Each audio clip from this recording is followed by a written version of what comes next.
Hi sewing friends, welcome to my sewing room. My name is Beth. If you're new, welcome. I have been working on a Christmas quilt along called Tiny Blessings. And of course it doesn't have to be for Christmas, but it's red and green. Really it could be used for all seasons, but today's block is right here. It's an alternate block with the other sampler type blocks, and I'm going to need 15 of these if I make the whole quilt, but I'll show you at the end. It actually looks really nice just with a smaller quilt. You could use this block as your last block as well if you didn't want to add the sashing and the cornerstones. So let's get started. For my alternate block today, I'm going to be using some large 6.5-inch squares of some background fabric, some little strips that are 3.5 by 2 inches, and some green squares, and then some smaller 2-inch squares. And all of this will be in the pattern that I'm going to link below. The pattern will be free for a limited time until I put this whole sampler quilt pattern together. It will be free, and then it will be available for purchase on in my Etsy shop. So as you can see, I am adding some red squares to those little strips to make some star points. I drew a line corner to corner, and I'm folding it open to make sure that it covers that triangular area there before I trim away the triangles behind. And then I will add another 2-inch square on the other end to make one of these star point elements. I need 4 of these little flying geese units for each of my stars.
This little block here that I'm calling Twin Stars is a lot easier to put together than the blocks have been so far. The sampler blocks have been a little bit more detailed than this one. I kind of wanted a more simple block for that alternate block. And so after pressing all of these flying geese units, I'm going to put this quilt block together. It's really easy. I'll put the star points around those green squares one at a time. I'll make 2 stars, and then I will sew this block together.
It is summer vacation here at my house, and so this week is pretty quiet, and I am looking forward to making the rest of these alternate blocks for my quilt. Like I said, I will need 15 of these twin star blocks for the larger quilt that I'm putting together. If you are interested in just stopping here with this last block, it makes a really pretty quilt without the sashing and cornerstones. It'll be more of a lap quilt, but you know, that would be really pretty. So I'm going to spend my week making more of these blocks, and then the next time I come back onto YouTube and talk about this quilt, I'll be sharing about how to put all of the blocks together with the sashing and the cornerstones.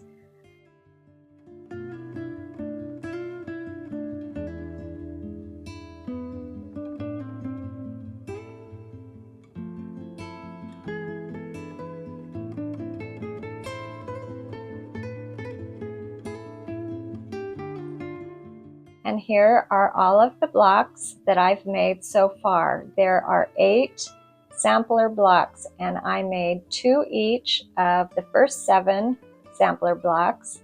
I made 1 sampler of the last quilt block that I shared, and then today's block I'm calling the alternate block, or the twin stars block.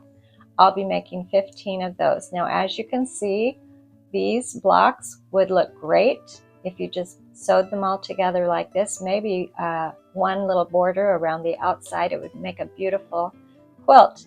But I am going to proceed. I'm going to make, like I said, 14 more of this twin stars block, and then I'll be adding sashing and cornerstones, and I will be coming back to share with you how I'm going to do that. So stay tuned.